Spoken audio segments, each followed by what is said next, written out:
Many people right now are living in survival mode, right? So when we live in survival mode, we're in fear, which means that we're going to get more fearful experience back.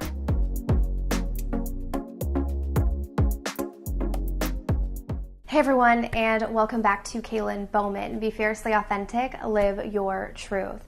So today we're going to discuss karma and what this truly means.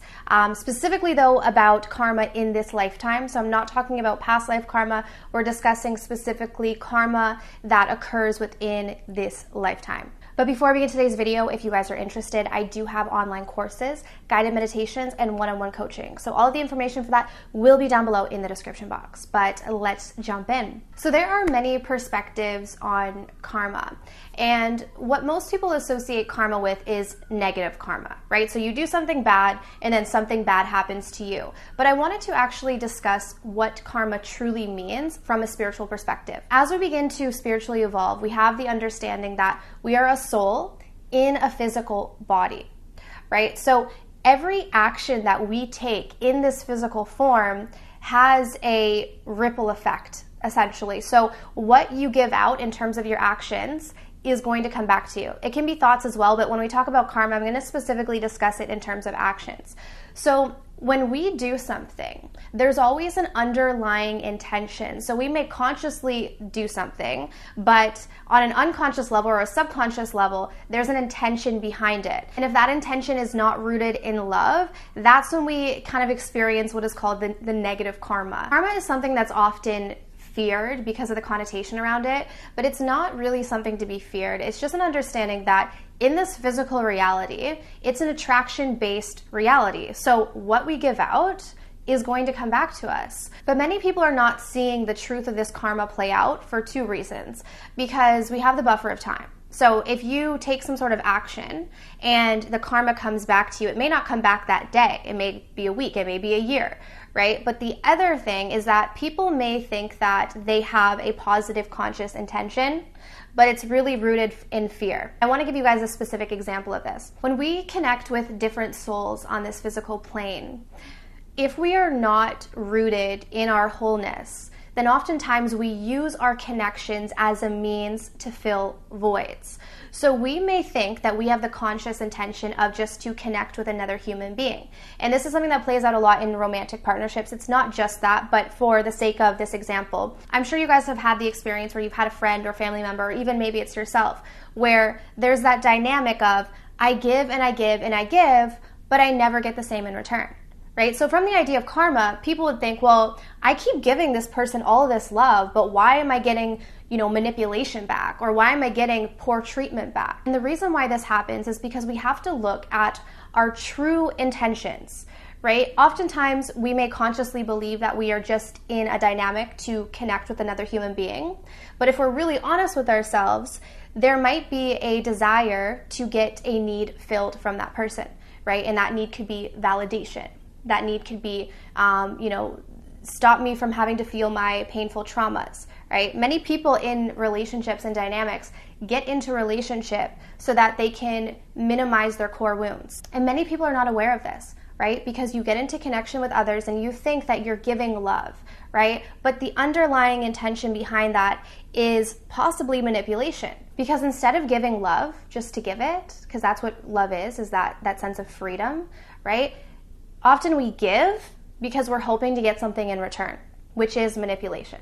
So if we're approaching relationships from that perspective, of course we're going to get some sort of manipulation back or some sort of fearful pattern back, right? It's similar if you start yelling at someone and you approach them with anger. Oftentimes, what do you get back? You get anger back. So this is the law of karma, but it works in a positive way as well, because if you enter into dynamics and your sole intention is love, is to give love without the expectation of anything in return, then oftentimes what you will receive back is love, right? And that may show up or manifest in different ways. Everyone has a different idea of what love means to them. But you'll notice that when you begin to connect with people without the expectation of needing something in return, right, which is love, so that means that you're actually in a vibration of love, then you'll have a much more positive outcome and exchange. So karma is really about looking at our true intentions behind our actions.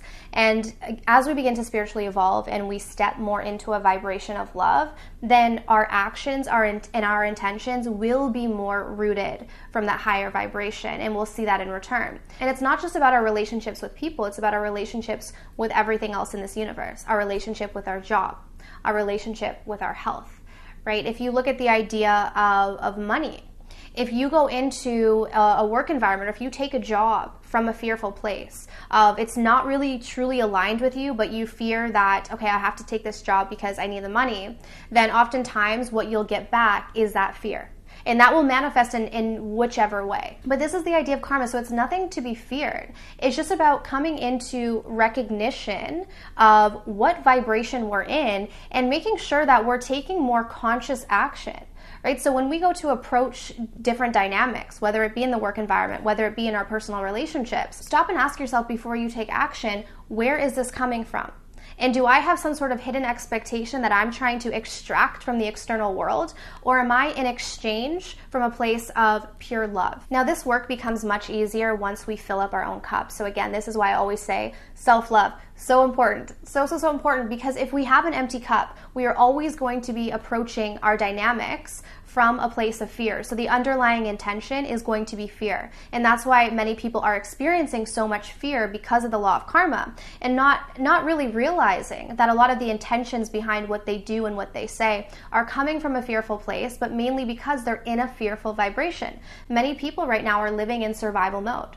Right? So when we live in survival mode, we're in fear, which means that we're going to get more fearful experience back. And it's a loop. And that's why people always say your work is to just focus on you. Focus on your internal environment. Because the more that you're in a vibration of love and peace, the more that you're going to give that out. And as you give that out through the law of karma, that's what you get back. And then you begin to live in a world of peace. So you're in this sort of bubble of peace and contentment and happiness, and you'll begin to notice that even the people that you meet and the people that you surround yourself are more in this vibration. Many times, angry people are surrounded by angry people, and happy people are surrounded by happy people. And this is just a law of karma. This is the law of vibration. So try this out for yourself. You know, the more you begin to align your thoughts, your emotions, and your actions with love, see how the world continues to give more of that back to you. So I truly hope that this video was helpful for you guys today. If it was, be sure to give me a thumbs up. Go down below, subscribe, hit the bell to get my notifications. And if you guys are interested in any of the online courses, guided meditations, or one-on-one coaching, the information will be down below, as well as access to the private Facebook group for Ignite Your Soul. Okay, so I'm sending you guys absolute love and light, and I'll see you soon. Take care.